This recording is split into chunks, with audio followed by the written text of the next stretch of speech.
우리 하나님의 말씀 빌립보서 3장 7절에서 10절 말씀 보시겠습니다. 그러나 무엇이든지 내게 유익하던 것을 내가 그리스도를 위하여 다 해로 여길 뿐더러 또한 모든 것을 해로 여김은 내 주 그리스도 예수를 아는 지식이 가장 고상함을 인함이라. 내가 그를 위하여 모든 것을 잃어버리고 배설물로 여김은 그리스도를 얻고 그 안에서 발견되려 함이니 내가 가진 의는 율법에서 난 것이 아니요 오직 그리스도를 믿음으로 말미암은 것이니 곧 믿음으로 하나님께로서 난 의라. 하나님을 위하여 가장 가치 있는 삶을 살고 싶고 그것을 위해 기도하시는 사랑하는 성도 여러분, 안녕하십니까? 하나님께서 여러분과 함께 하셔서 오늘 저를 통하여 우리의 삶에 가장 가치 있는 일들을 위한 준비와 또한 거룩한 삶, 더 나아가 세상에서 주님을 증거하는 놀라운 삶을 위해 절대적으로 필요한 하나님과의 인격적인 관계를 살펴보기를 원하십니다.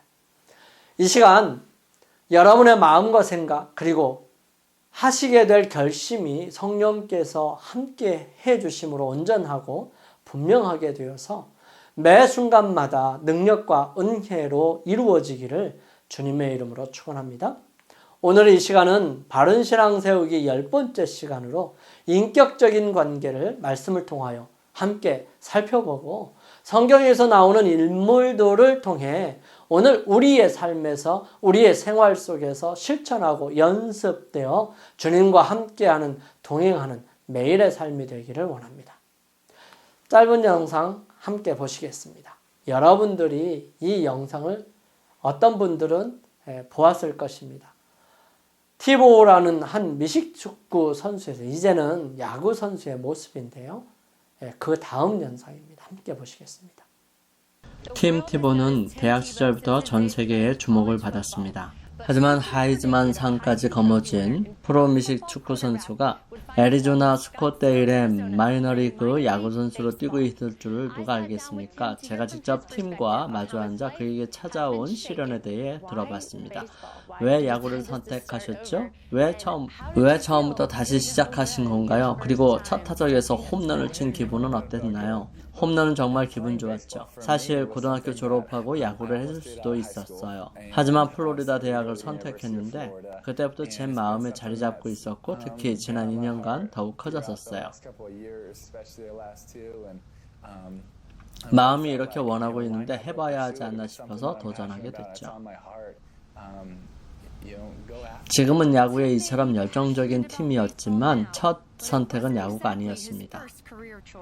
대학 졸업과 동시에 덴버 브론코스 팀에 뛰면서 주전 쿼터백으로 뛰며 팀을 6년 만에 플레이오프 우승까지 이끌었습니다. 성공적인 첫 번째 시즌에도 불구하고 팀은 그를 이적시켰고 그는 내리막길을 걷습니다. 팀은 이후 세계팀에서 내리방출되고 말죠. 그런 일을 겪고 나면 정말 기댈 곳이 없어집니다. 나는 누구며 그리스도와의 관계에서 나는 누구의 것인지가 중요해지죠. 1년 전 팀은 어려움을 겪는 다른 이들을 위해 책을 쓰라는 하나님의 지시를 받았다고 합니다. 사람들을 격려하는 책을 쓰고 싶었어요. 당신을 사랑하셔서 사랑으로 목적을 가지고 창조하신 하나님에 대해서요. 당신은 소중하고 특별한 존재라고 말해주고 싶었어요. 힘든 시기를 지날 때 그들에게 기댈 곳이 있고 그것이 예수님이라고 말하고 싶었어요. 그의 책 쉐이큰에서 팀은 그가 겪은 시련에 대해 나눕니다. 언론의 주목을 받은 팀의 간판 선수로서의 삶으로부터 집 밖에 진을 친 파파라치를 피해 숨어 지내야 했던 시절, 그리고 미식축구를 그만두게 된 순간까지 말이죠. 그는 이렇게 썼습니다. 내겐 직업도 차도 집도 없었다. 그 사이 스포츠 아나운서들과 언론 기사들은 그의 추락을 조롱했습니다. 성공 이야기엔 모두가 공감할 수 없지만 어려운 시절 이야기엔 모두가 공감하죠. 하지만 실제로 그런 순간이 오면 어떻게 대처할까요? 그런 시련들에 어떻게 대처하고 어떻게 딛고 일어서죠? 시련은 반드시 찾아옵니다. 인생이 늘 쉬울 수만은 없습니다. 그 순간에 하나님과 그의 계획에 집중하면 그 삶은 가치 있는 삶이 됩니다. 그게 정말 중요한 거예요. 가혹한 비난 속에서도 팀은 평온을 유지하고 집중력을 유지했습니다. 자신이 옳은 일을 하고 있다는 믿음이 있고 자기 전부를 걸 만한 일이라면 모든 비난의 귀를 닫고 안티들의 말은 사전에 차단해야 해요. 많은 사람들이 한 귀로 듣고 한 귀로 흘리라고 하는데 저는 한 귀로 듣지도 말아야 한다고 생각해요. 그냥 듣지 마세요. SNS도 하지 말고 신문도 TV도 보지 마세요. 저는 그저 제 목표에 집중하면서 악성 댓글에 흔들리지 않았어요. 책을 보니 예수님을 과감히 전하면서 십자가를 지라고 독려하셨는데요. 독자들을 위한 기도의 제목이 있다면 그들이 예수님과 더 깊은 관계를 맺도록 격려받기를 기도합니다. 단순히 주일 예배나 수요 예배를 드리는 수준이 아니라 하나님과 정말 깊고 친밀한 1:1 관계를 통해 우리를 위해 아들을 보내 죽게 하신 그분의 사랑을 알았으면 해요. 팀은 운동장 안팎에서 그렇게 살고 있습니다. 이제 75,000 관중 앞에서 경기하지 않지만 관중이 적은 덕분에 더욱 좋은 기회들이 주어집니다. 팀은 경기 후 발작을 일으킨 관중에게 기도해 준 일로 기사에 나기도 했습니다. 그와 경기 중 다른 관중들이 하나님에 관해 대화하는 걸 듣고 예수님을 믿기로 한 사실이 뒤늦게 알려졌죠. 내가 섬기는 분이 위대하신 하나님이며 나를 위한 계획과 목적이 있다는 걸 믿으면 자신감을 갖게 되고 소명을 따를 수 있습니다. 망설임 없이 용감하게 나아갈 수 있고 부정적인 말에 휘둘리지 않게 되죠. 자신이 야구를 할지 팀은 몰랐겠지만 하나님은 알고 계셨습니다. 팀은 커브볼을 마주 대할 때마다 그의 인생을 위한 하나님의 계획을 신뢰하며 믿음을 굳건히 지키고 있습니다. 애리조나 스콧데일에서 에비게일 로버트슨이었습니다. 우리는 하나님을 믿는 사람들입니다. 그런데 많은 사람들이 하나님을 믿으면서도 하나님을 신뢰하지 않습니다. 왜 그럴까요? 그 이유가 무엇일까요? 왜? 그 이유는 바로 어디에 있을까요? 어디에 문제가 있기 때문일까요? 바로 관계에 문제가 있기 때문입니다. 하나님을 지식적으로만 알지 온전하게 경험적으로 인격적으로 그분을 만나지도 동행하지도 않기 때문이지요. 그래서 우리는 제일 먼저 하나님과의 인격적인 관계가 왜 필요한지 함께 살펴보기를 원합니다. 첫 번째, 하나님과의 인격적인 관계가 왜 필요할까요? 그러나 무엇이든지 내게 유익하던 것을 내가 그리스도를 위하여 다 해로 여길 뿐더러 바울은 분명하게 말합니다. 내가 그리스도를 위하여. 왜 그리스도를 위해서입니까? 바울은 그리스도를 만났습니다. 그리고 그분이 가장 가치 있는 존재임을 분명하고 정확하게 아는 사람이었습니다. 어떻게 그렇게 되었을까요? 바울이 그리스도를 알지 못했을 때에는 그저 그분을 믿는 사람들을 핍박하고 그들의 재산을 빼앗고 그분을 믿는 사람들을 죽이는 데 앞장섰습니다. 그는 그것이 하나님을 위한 충성이라고 생각했어요. 그러나 그것이 바로 하나님을 거역하는 일이며 하나님의 백성들을 하나님의 이름으로 핍박하고 있었던 것입니다. 그런 그에게 실제적으로 주님을 만나게 되는 사건이 생기게 되죠. 다메섹으로 가는 길에 그는 주님을 만나게 됩니다. 너무 밝은 빛이었기 때문에 또한 함께 가는 사람들은 분명하게 그것을 듣고 깨닫지 못했지만 바울에게는 분명하게 말씀하셨고 바울은 그것을 분명하게 알아들었습니다. 예수님께서는 바울에게 애매모호하게 접근하지 않으셨어요. 바울은 확실한 사람이었기 때문에 그가 스스로 인정하지 못한 모습이라면 절대로 굽히지 않은 사람이었어요. 그렇게 그에게 그가 인정할 수 있는 확실한 방법으로 그에게 그분을 계시하신 것입니다. 바울은 스데반이 죽는 것을 보았습니다. 그때 이 스데반의 얼굴이 마치 천사의 얼굴과 같았고 그 얼굴에 나타난 하늘의 평화가 있었음에도 불구하고 그의 마음이 움직이지 않았어요. 그래서 그에게 하나님께서 분명하게 나타나십니다. 바울은 지식적으로는 누구보다도 확실한 사람이었어요. 그런 그가 예수 그리스도를 인정할 수 없었습니다. 그들의 생각 속에 메시아에 대한 잘못된 개념이 있었기 때문입니다. 이것은 지식적으로 아무리 설명한다고 해도 바뀌는 부분이 아니었어요. 적어도 바울에게는 그러했던 것입니다. 그러므로 예수님께서 직접 나타나신 것이지요. 인격적인 관계가 왜 필요할까? 왜냐하면 하나님께서는 나를 직접적으로 변화시키기를 원하시기 때문이지요. 즉, 지식적인 신앙에서 경험적인 신앙으로 바꾸어 주셨습니다. 이 부분을 좀 더 살펴보기를 원합니다. 바울이 다메섹에 들어가 직가라는 거리에 유다 집에 들어가게 됩니다. 바울은 그런 생각이 들었을 것입니다. 그가 하는 일은 하나님을 위하여 하는 일이었습니다. 그는 하나님을 위해서라면 그 어떤 일도 할 것이었어요. 그만큼 하나님께 대한 그의 열정은 대단했습니다. 그런데 주님께서는 그에게 나타나셔서 이렇게 말씀하시는 것이었습니다. 땅에 엎드러져 들음에 소리가 있어 가라사대 사울아 사울아 내가 어찌하여 나를 핍박하느냐 하시거늘 대답하되 주여 네 시오니까 가라사대 나는 네가 핍박하는 예수라. 내가 일어나 성으로 들어가라.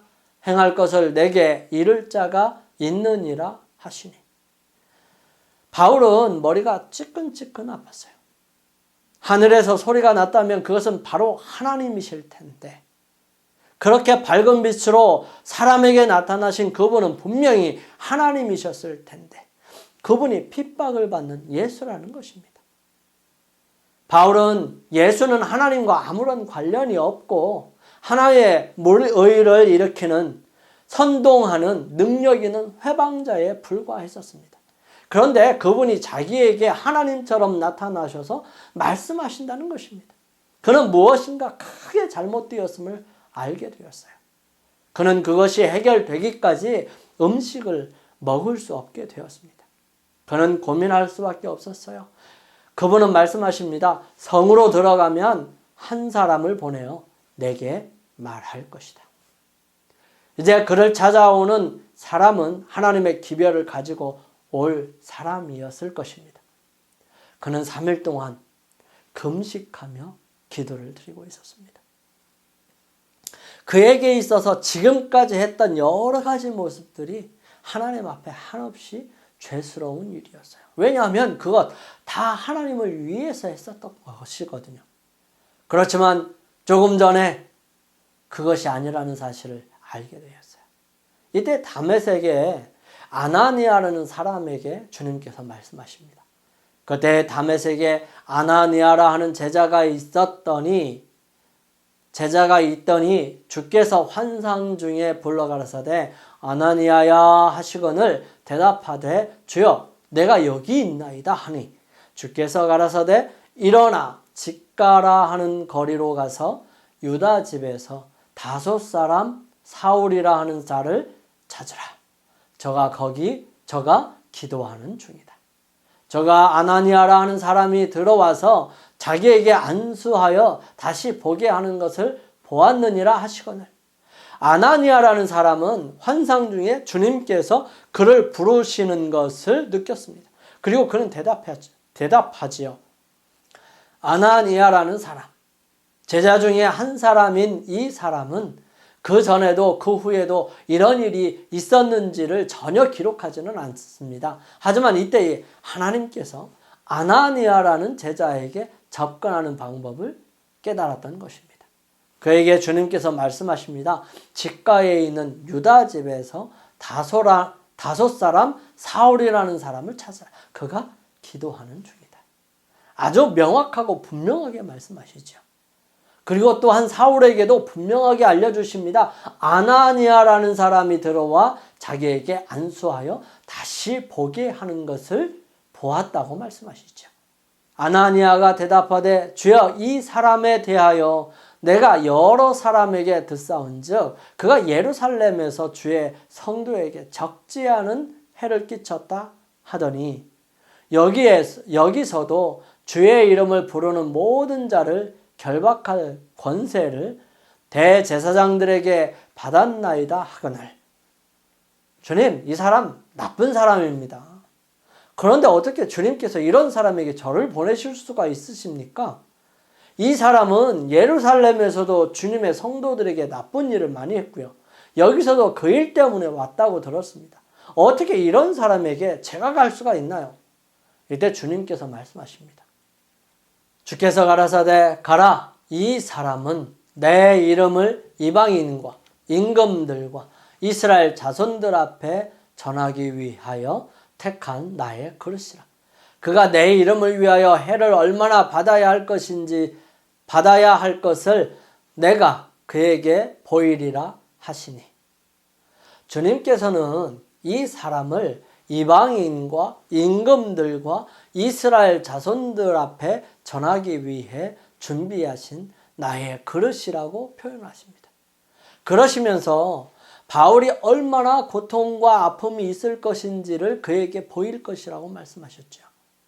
바울은 그가 맡게 될 임무가 쉽지 않음을 알게 될 것입니다. 이런 일을 할 수 있는 사람들이 제자들에게는 없어요. 왜냐하면 여러 임금들과 이스라엘 자손들 앞에 떳떳이 이야기하고 그들에게 들을 수 있는 자세와 모습을 갖추어 있는 사람은 없었거든요. 로마 시민권을 가진 사람이 제자 중에는 한 사람도 없었어요. 학자는 학자의 말을 잘 듣습니다. 존중하지요. 어느 정도 마음을 연다는 것입니다. 하지만 무식한 사람들의 말은 아무리 옳다고 하더라도 무시하면 그만인 것입니다. 그러나 학식이 있고 배경이 있는 사람이 말을 하면 그것은 무게가 있죠. 그들로 하여금 함부로 잊혀지거나 그렇게 되는 것이 아니게 만듭니다. 왜냐하면 그들 스스로가 그 무게를 알고 그것을 무시당하고 싶지 않으니까요. 스스로 그렇게 할 수 없으니까 하는 것입니다. 그래서 여러분, 우리가 처한 처지에 있는 사람들에게 복음을 전하고자 노력해야 하고요. 우리가 만나는 사람들에게 복음을 전해야 하는 것입니다.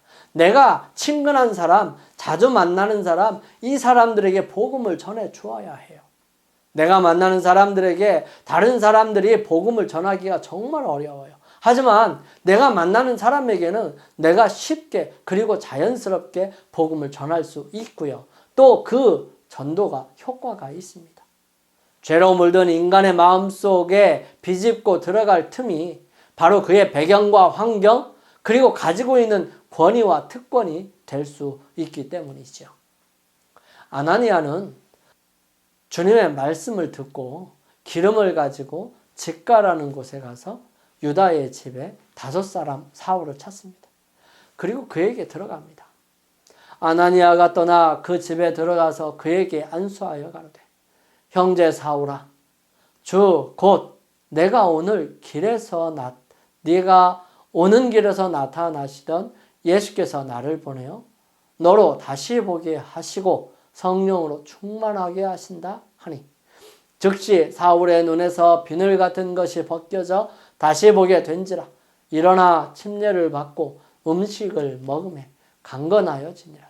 사울이 다메섹에 있는 제자들과 함께 며칠 있을세. 아나니아는 주님께서 말씀하신 그 일을 합니다. 그리고 그에게 맡겨주신 직분으로 안수하고 하나님의 거룩한 부르심에 대한 분명한 모습을 보여주죠. 그 증거로 그의 눈에서 비늘 같은 것들이 벗겨져서 다시 보게 됩니다. 이제는 그에게 확실해졌습니다. 바울은 이 부분에 분명하게 반응합니다. 성경은 그 다음을 이렇게 기록하죠. 즉시로 각 회당에서 예수의 하나님의 아들이심을 전파하니 사울은 힘을 더 얻어 예수를 그리스도라 증명하여 다메섹에 사는 유대인들을 굴복시키니라. 바울은 거침이 없었습니다. 이것은 많은 유대인들의 반감을 사게 되었고요.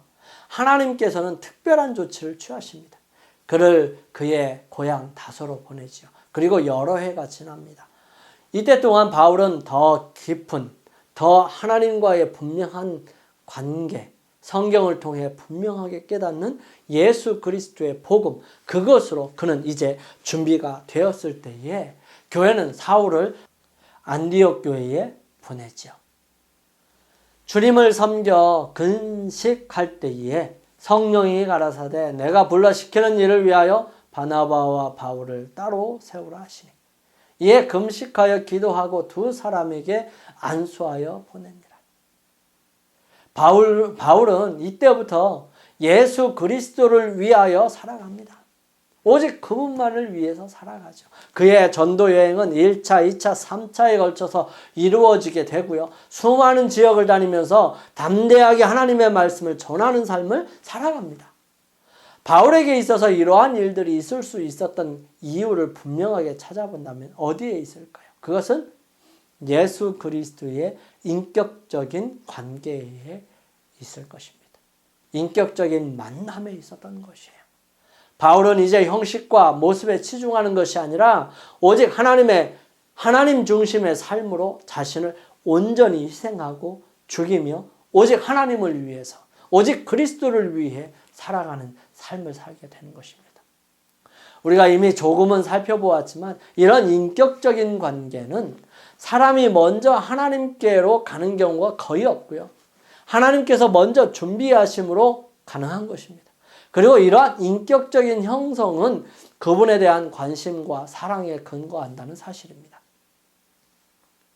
하나님과의 인격적인 관계의 형성은 그분을 만남으로 이루어집니다. 또한 모든 것을 해로 여김은 내 주 그리스도 예수를 아는 지식이 가장 고상함을 인함이라. 내가 그를 위하여 모든 것을 잃어버리고 배설물로 여김은 그리스도를 얻고. 바울은 고백합니다. 모든 것을 해로 여길 수 있는 이유를 설명하죠. 그것은 예수를 아는 지식이 가장 고상함을 알기 때문이라는 것입니다. 모든 것을 잃어버린다 해도 나는 이 지식, 예수 그리스도를 경험적으로 아는 이 지식을 결코 포기할 수 없다는 사실인 것입니다. 하나님과의 인격적인 관계를 형성하여 하나님의 일을 위해 헌신하는 성경의 인물들을 살펴본다면 언제나 하나님께서 그들을 먼저 찾으셨다는 사실입니다. 아담과 하와에게 범죄하고 난 다음에 주님께서 그들을 먼저 찾으셨죠. 그들은 하나님을 찾은 것이 아니라 하나님의 음성을 듣고 두려워서 숨었던 것입니다. 죄를 짓고 난 다음에 인간과 하나님의 모습은 이렇게 변하게 된 것입니다. 사람은 두려워서 숨고 하나님께서는 그런 인간들을 도와주시기 위하여 찾으시는 것입니다. 온 세상이 죄로 인하여 관영하고 땅에 살고 있는 모든 사람의 생각이 항상 악할 뿐임을 보셨던 하나님께서는 노아를 찾으셨죠. 그에게 그들을 구원할 방주를 지으라 하셨습니다. 갈대의 우르에서 하나님을 올바로 섬기기를 바라고 고대하던 아브라함을 찾아오신 주님께서는 전혀 알지 못하였지만 그와 그의 후손에게 허락하실 일들을 계획하시고 그를 부르신 것입니다.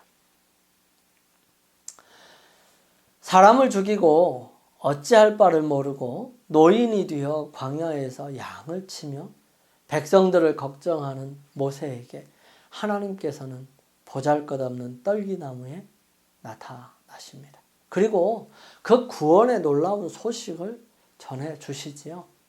이렇게 사람들에게 하나님께서는 계속해서 나타나셨습니다. 먼저 찾아오셨어요.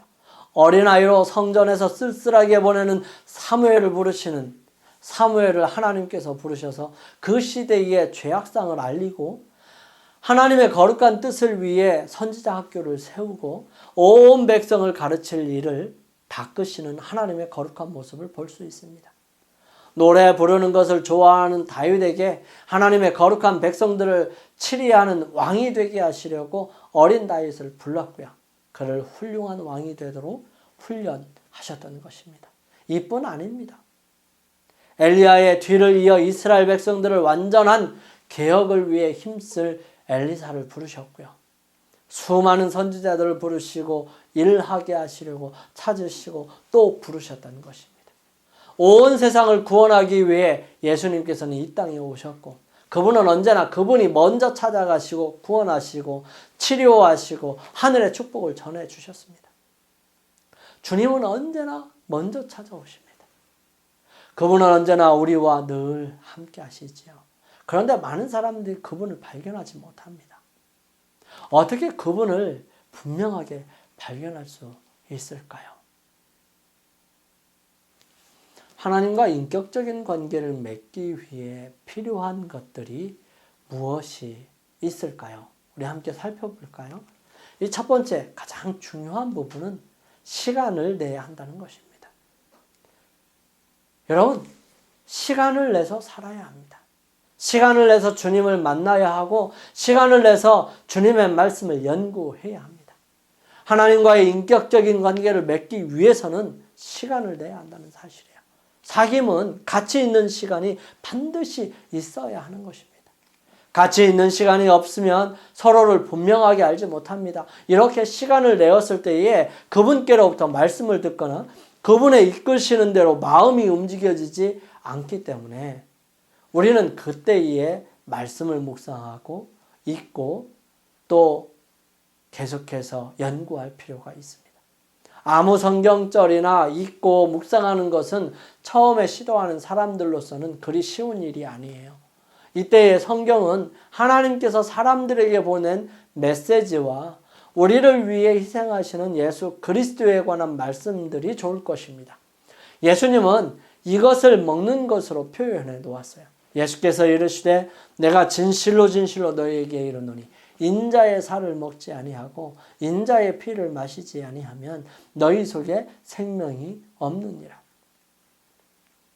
내가 너희에게 이런 말이 영이요 생명이라. 시간을 내어서 예수님의 말씀을 묵상해 보시기 바랍니다. 그러면 여러분은 그분의 음성을 들을 수 있을 것이고요. 여러분의 생각들과 여러분들에게 하나님께서 이끄시는 음성을 조금씩 들을 수 있고 깨달을 수 있도록 역사하실 것입니다. 두 번째, 많은 사람들 중에서가 아니라 오직 홀로 그분께 나아갈 때 개인적인 관계를 형성할 수 있습니다. 이스라엘의 왕, 첫 번째 왕 사울도 선지자들이 예언하는 곳에 갔을 때에 예언했어요. 하지만 그가 선지자가 될 수가 없었습니다. 그것과 상관없이 사는 사람이었죠. 그것 가지고는 안 됩니다. 홀로 주님 앞에 서야 합니다. 그래야 그분의 말씀을 분별할 수 있고 들을 수 있습니다. 에녹도 홀로 하나님께 나아갔어요. 아브라함도 아무도 없는 조용한 저녁, 별이 빛나는 밤에 하나님 앞에 나아갔습니다. 모세는 그 척박한 광야에서도 호렙에 가서 조용히 하나님께 나아갔고요. 다윗은 늘 성막에 그분의 법궤 앞에 나아갔습니다. 동굴 속에 숨어 있던 엘리야에게 조용히 말씀하셨던 분은 바로 그를 하늘로 데리고 가신 하나님이셨습니다. 하나님께서는 개인적으로 말씀하시기를 원하십니다. 너는 기도할 때에 내 골방에 들어가 문을 닫고 은밀한 중에 계신 내 아버지께 기도하라. 은밀한 중에 보시는 내 아버지께서 갚으시리라. 시끄럽고 혼란한 상황에서 벗어나서 조용히 하나님의 말씀을 듣고 개인적으로 역사하시는 하나님을 만날 수 있기를 바랍니다. 세 번째는 어느 시간보다도 아침 일찍이 좋습니다. 왜냐하면 하루를 시작하기 전에 먼저 주님께 나아가는 것이 더 우리의 삶에 확신한 음성을 들을 수 있고 또 보람된 하루를 시작할 수 있고 그날을 승리할 수 있기 때문입니다. 여러분 아침에 새들이 지저귀는 소리를 들어보셨지요? 이것은 아침에 해가 뜨기 전에 새들이 한 숲속에서 모여 함께 노래를 부르는데요. 비단 숲뿐만이 아닙니다. 아침 일찍 해가 뜨기 전에 그들은 창조하신 하나님께 열심히 노래를 부르는 것이지요. 아직도 조류학자들이 왜 새들이 아침에 해가 뜨기 전에 그렇게 노래를 부르는지 분명하게 규명하지 못했습니다. 하지만 하나님께서 그들을 만드시고 오늘도 그들을 돌보실 것을 인하여 감사하는 노래이지 않을까요? 우리도 아침에 일찍 일어나 이렇게 새들처럼 하나님께 찬양과 기도가 필요하지 않겠습니까? 여호와여 아침에 주께서 나의 소리를 들으시리니 아침에 내가 주께 기도하고 바라리이다. 네 번째는 그 일이 매일 반복해야 믿음으로 성장한다는 것입니다.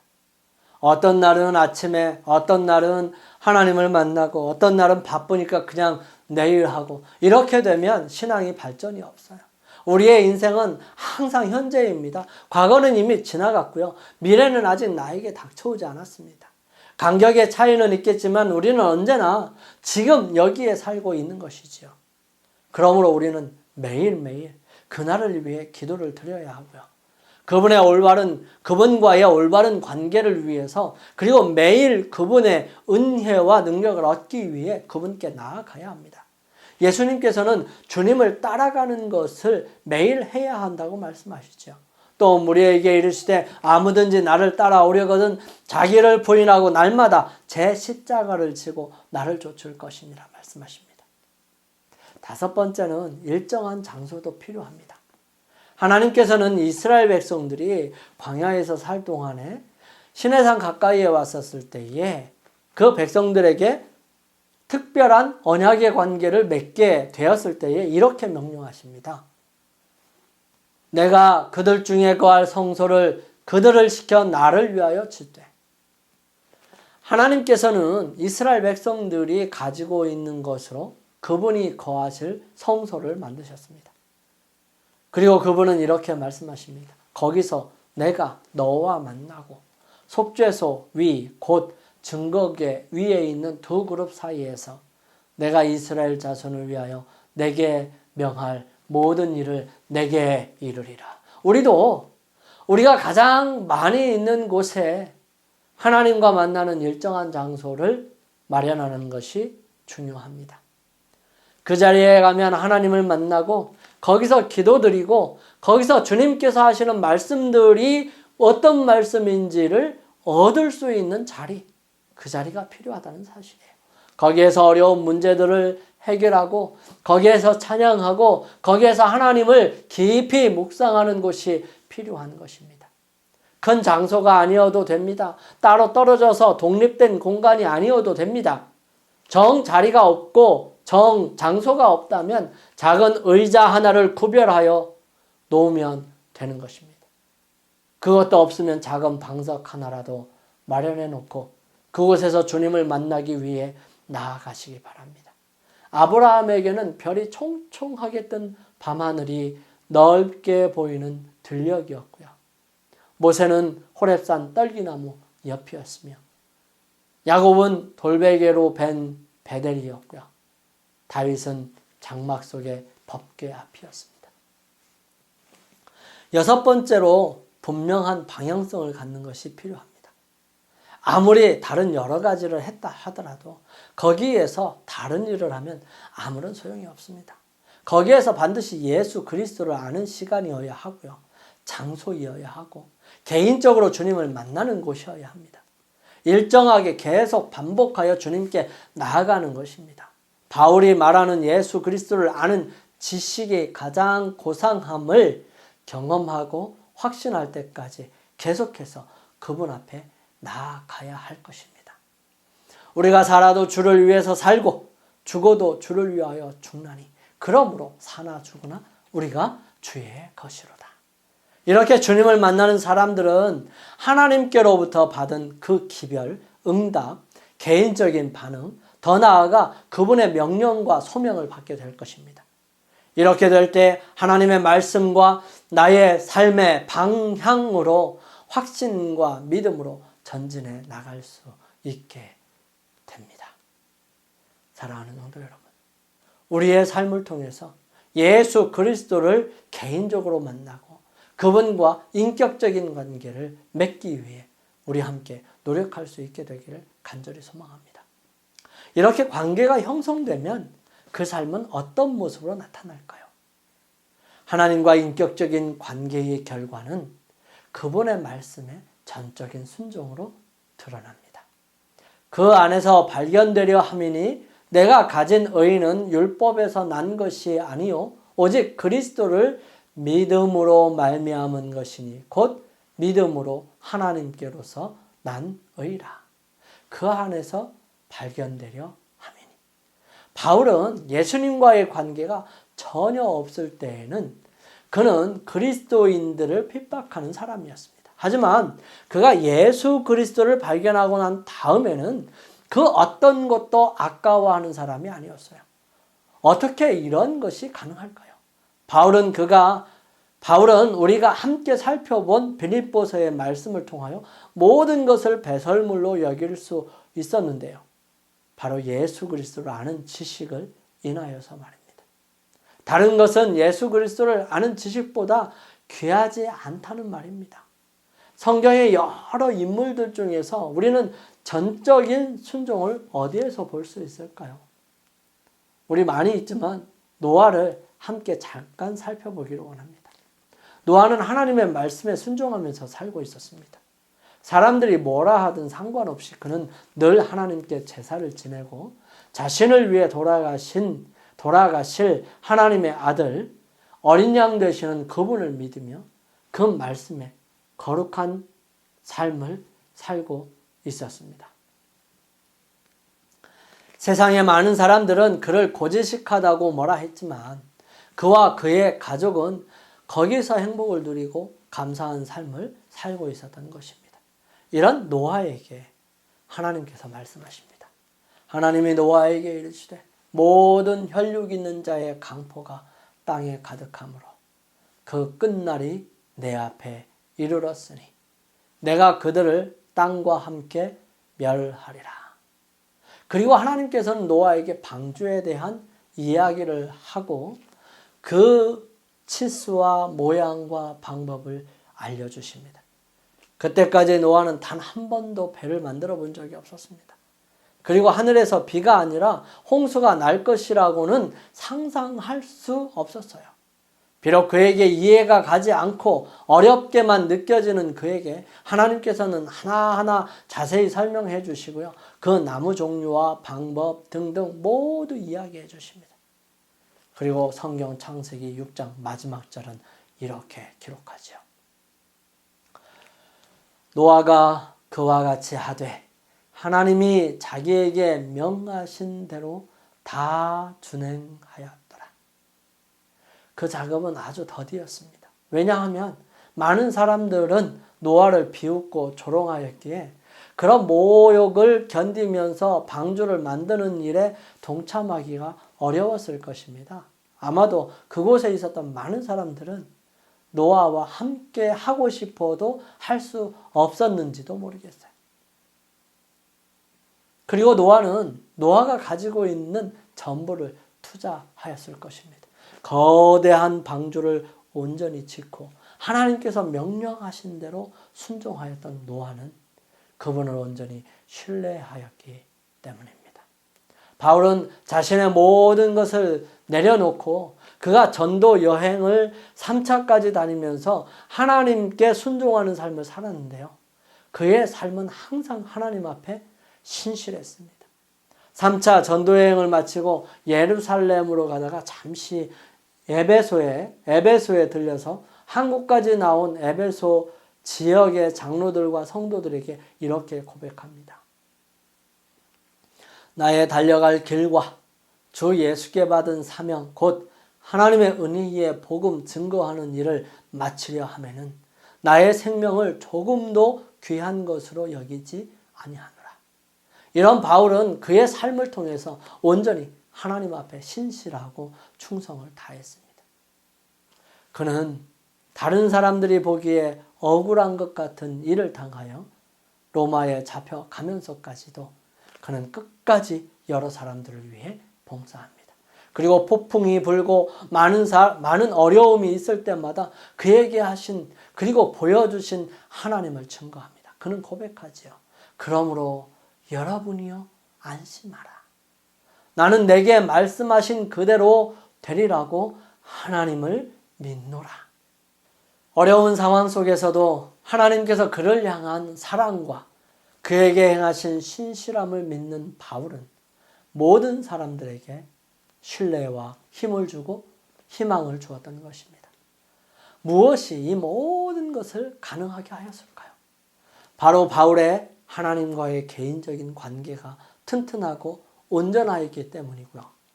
인격적인 관계를 가졌기 때문입니다. 사랑하는 성도 여러분, 우리는 인격적인 관계가 얼마나 소중한지를 함께 살펴보았습니다. 하나님과의 인격적인 관계는 우리의 신앙이 지식적인 신앙보다는 경험적인 신앙으로, 실질적인 신앙을 위해 피상적인 관계와 지식보다는 경험적으로 직접 만나는 인격적 관계가 필요하기 때문입니다. 이러한 인격적인 관계는 우리가 그분을 필요로 함에도 불구하고 우리가 먼저 나서기보다는 오래전부터 우리를 위해 준비하신 하나님의 적극적인 부르심에 의한 것이라는 것입니다. 그러므로 우리는 주어진 성경 말씀과 영감의 말씀들, 창조하신 모든 천연계들을 통하여 하나님을 직접 만나고 경험할 수 있습니다. 또한 직접적인 우리의 준비로 하나님께 나아가기 위해 시간이 필요하고 개인적으로 나아가야 하며 하루 중 제일 처음에 만나는 것이 좋고 그 일은 매일 반복되어야 하며 일정한 장소에서 분명한 목적과 방향을 가지고 형성해야 함을 바라보게 되었습니다. 이러한 일들을 가능하게 하는 것은 다름 아닌 온전한 관계 형성, 즉 사랑인데요. 이 사랑은 모든 것을 가능하게 하고 용기를 가지게 합니다. 그러므로 믿음과 용기, 그리고 그분이 주시는 용기를 통해서 많은 사람들을 구원하는 일을 이루게 되는 것입니다. 우리의 삶이 매 순간 이 중요하고 소중한 예수님과의 인격적인 관계가 온전히 형성되어서 세상에서 힘있고 용기 있는 삶을 살아가게 되기를 축원하고요. 결심을 위해 머리를 숙이시겠습니다. 주님은 경험적으로 알게 되기를 바랍니다.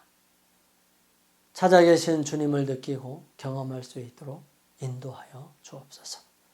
주님을 구체적으로 발견하기 위해 시간을 드리기를 원합니다. 주님과 함께 만나는 시간이 행복할 수 있도록 저희의 마음과 생각과 노력에 축복하시고 그 일이 계속해서 지속하여 오직 주님과의 온전한 관계를 형성할 수 있도록 도와주옵소서. 주님과의 온전한 관계를 주님의 말씀을 용기 있게 순종하는 모습으로 나타나게 하시고 거기에 무엇보다도 여러 사람을 구원하시고자 하는 주님의 마음을 품을 수 있도록 하소서. 우리 함께 개인 기도 하시겠습니다. 저희를 사랑하시는 아버지 하나님, 오늘 이 시간 주님과 인격적인 관계가 왜 필요한지, 또 인격적인 관계를 위해 우리가 무엇을 어떻게 해야 할지, 또 그 인격적인 관계가 어떤 일들을 이루어 가는지 그 모든 모습들을 살펴볼 수 있도록 도와주셔서 감사합니다. 주님, 저희들 주님을 개인적이고 경험적으로 만나기를 원합니다. 주님, 주님을 찾기 위하여 저희들 시간을 마련하고 또 홀로 주님 앞에 나아갈 때 주님 찾아 계시며 그 거룩한 곳에 방문하여 주시고 저희들로 하여금 주님을 분명하게 깨닫게 하여 주셔서 오직 주님께로부터 모든 문제를 해결함 받을 수 있도록 도와주시옵소서. 그러므로 주님, 저희들이 주님을 온전히 사랑할 수 있도록 도와주셔서 주님을 위해서라면 저희들의 가장 귀한 것도 아끼지 아니하고 내놓을 수 있는 충분한 은혜와 충분한 사랑으로 채워 주시옵소서. 사랑의 주님, 주님께서는 저희들에게 재물 얻을 수 있는 능력과 힘을 주셨습니다.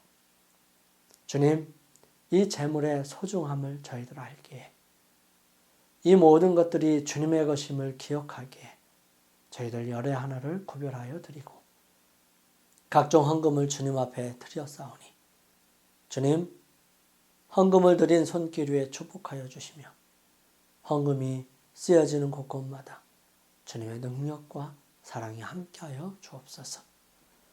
아버지 하나님, 이제는 주님과 인격적인 관계를 맺기를 바라는 주님의 사랑하는 자녀들에게 아버지의 한량없는 사랑과 예수 그리스도의 은혜와 성령의 감화 감동하심이 주님 오시는 그날까지 늘 함께 하옵시기를 우리를 죄에서 구원하신 예수 그리스도의 거룩하신 성호로 간절히 축원하옵나이다.